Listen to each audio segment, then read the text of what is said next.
आपल्या हिंदू धर्म संस्कृतीच्या प्रथेप्रमाणे मी संस्थानाचे अध्यक्ष कोगजे काका आणि आपले पाहुणे अतिथी श्री श्रीधर फडके आणि सौ शिल्पताई पुणतांबेकर यांना विनंती करतो की त्यांनी महाराजांच्या पुढे दीप प्रज्वलन करून कार्यक्रमाची सुरुवात करावी.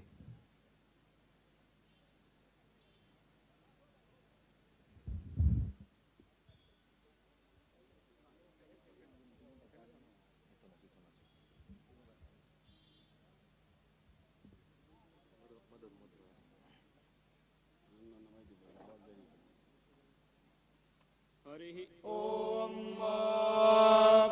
अग्निर्ज्योतिर्ज्योतिरग्निः स्वाहा सूर्यो ज्योतिर्ज्योतिः सूर्यः स्वाहा अग्निर्वरचो ज्योतिर्वरचः स्वाहा सूर्यो वरचो ज्योतिर्वरचः स्वाहा ज्योतिः सूर्यः सूर्यो ज्योतिः स्वाहा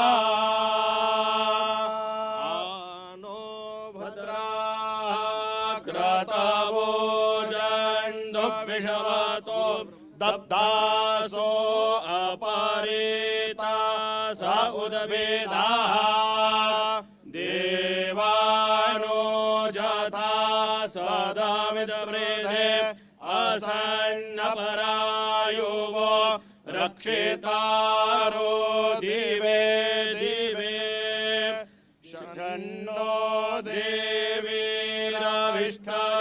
आपो भवन्तु पीतये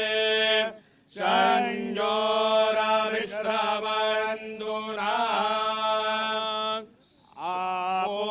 आपोष्टामयो भुवस्तान ऊर्जे दधातना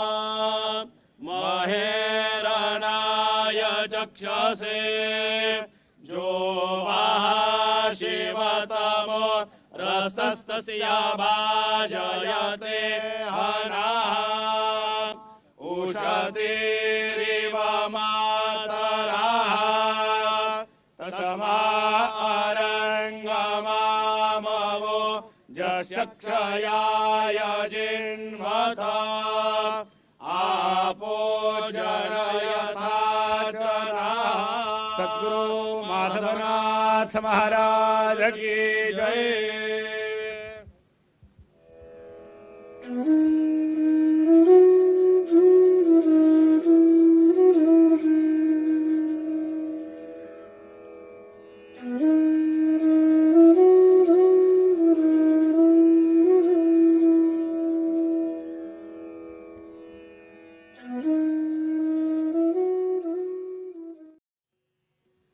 कार्यक्रमाच्या सुरुवातीला आपले पाहुणे कलाकार श्री श्रीधर फडके यांच्या सन्मानासाठी मी संस्थानाचे अध्यक्ष कोगजे काका यांना विनंती करतो की त्यांनी मंचावर यावं.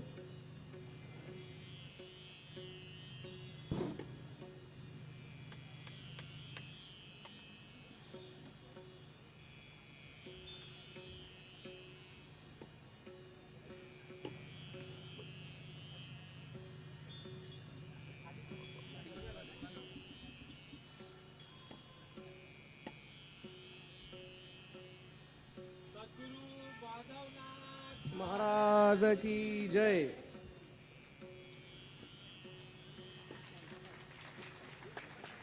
सौ शिल्पा पुणतांबेकर यांच्या स्वागतासाठी मी कोगजे काकूंना विनंती करतो की त्यांनी कृपया मंचावर यावं.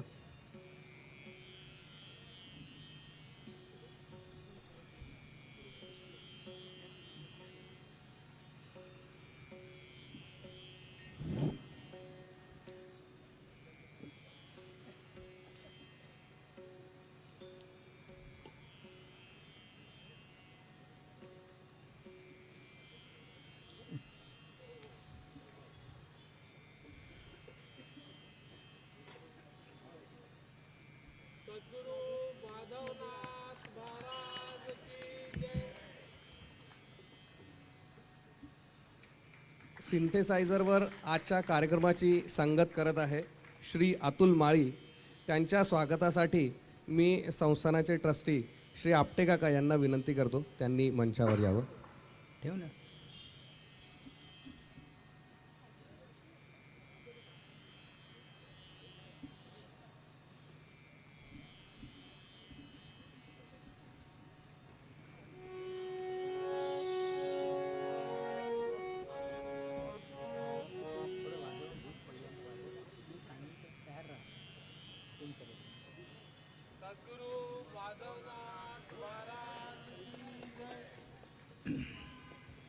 बासरीवर संगत करणार आहे श्री आदित्य गोगटे. मी आपटे काकांना विनंती करतो तिथेच थांबा, त्यांचंही स्वागत आपणच करावं ही विनंती.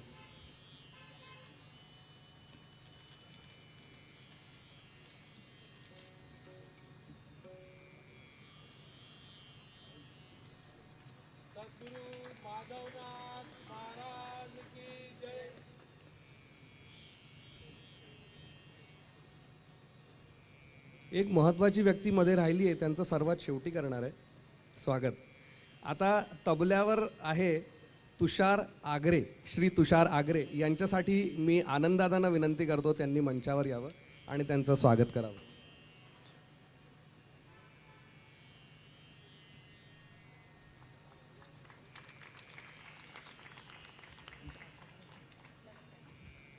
तालवाद्यावर संगत करत आहे श्री संजय आयाचित. हे आमचे इंदोरचेच आहेत.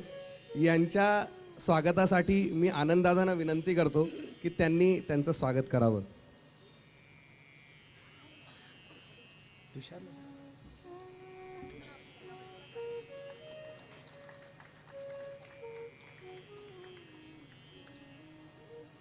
आता फार फार महत्त्वाची व्यक्ती जी कार्यक्रमाला सुरुवातीपासून शेवटपर्यंत घेऊन जाणार आहे.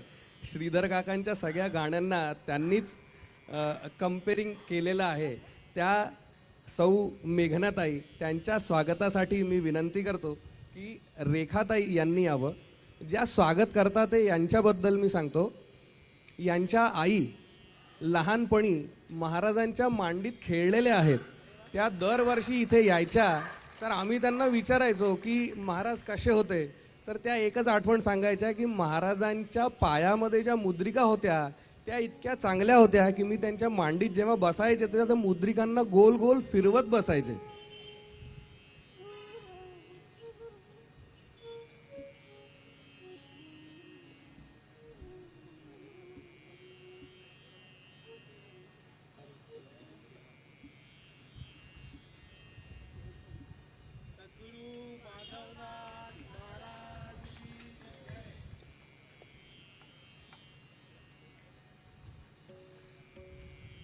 मला माहिती आहे आपण सगळे फार आतुर आहात श्रीधर फडक्यांना ऐकण्यासाठी, पण त्याच्यापूर्वी फक्त 2-3 महत्त्वाच्या गोष्टी आहेत त्या आपल्याला सांगायच्या आहेत. हे वर्ष महाराजांचं 90वं समाधी वर्ष आहे, हे आपल्या सगळ्यांना माहिती आहे. पण याहून एक महत्त्वाची गोष्ट आहे की ज्या वास्तूत आपण आत्ता बसलेलो आहोत त्या वास्तूचं भूमिपूजन 12 एप्रिल 1926 या रोजी श्रीमान लाला मानसिंग यांच्या हस्ते महाराजांनी करवलं. त्याच्यानंतर 2-3 दिवसानंतर 15 एप्रिल 1926 या रोजी महाराजांनी नाथ मंदिर या नावाची कोनशिला स्वतःच्या हस्ते इथे बसवली. आता या गोष्टीला 99 वर्ष 11 महिने 24 दिवस झाले. म्हणजे या येत्या एप्रिलला हा फार महत्त्वाचा आपल्यासाठी एक सणच असेल की ज्या वास्तूमध्ये महाराजांना स्थित होऊन आता 100 वर्ष होणार आहे, त्या वास्तूमध्ये अनेक संतांची, अनेक भक्तांची पायधुळी इथे लागलेली आहे.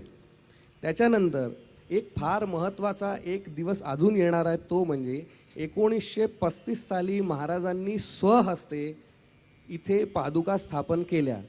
त्या पादुका स्थापन करून आता 100 वर्ष पुढच्या 8-9 वर्षात होणार आहे आणि महाराजांचा 100वा महोत्सव म्हणजे 1936. यापूर्वी सन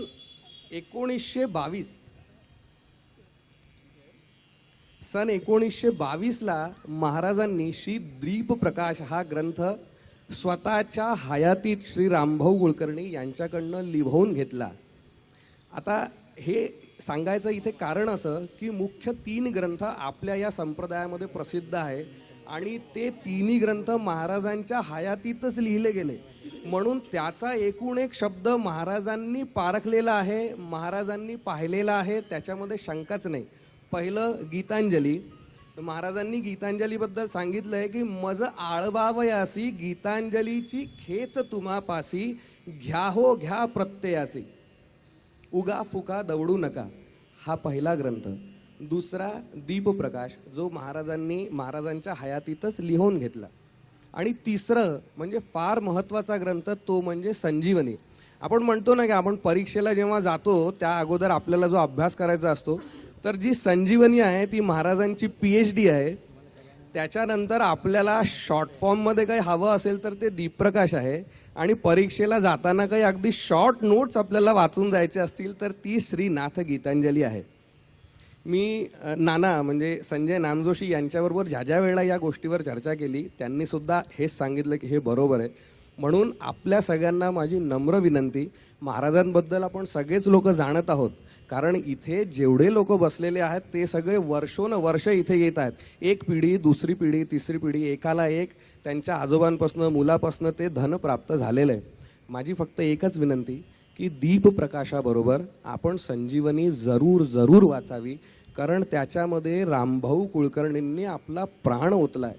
महाराजांना जर खरंच आपल्याला ओळखून घ्यायचं असेल की महाराज काय होते, तर ते दीपप्रकाश वाचून नुसतं ओळखलं जाणार नाही. कारण दीपप्रकाशमध्ये ज्या गोष्टी, ज्या घटना आहे त्यांच्या मागे काय कारण होतं, त्या घटना कुठे घडल्या आणि त्या घटना जिथे घडल्या तिथे त्यावेळेस त्यांच्याबरोबर कोण कोण हजर होते, ते सगळं संजीवनीमध्ये नमूद आहे.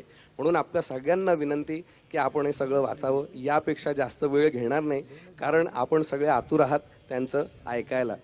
एकच फक्त सांगेन, हे नाथा सगुणा गुणातीत गणाध्यक्षा हृदयरंजना, नाना भक्त जनोद्धारार्थ धरिले त्वा रूप निरंजना, योग श्री तिलका स्वयं दिनकरा हे ज्ञानरत्नाकरा, दे बाला सकला निरामय सुखा ही आस या किंकरा. सद्गुरु माधवनाथ महाराज की जय.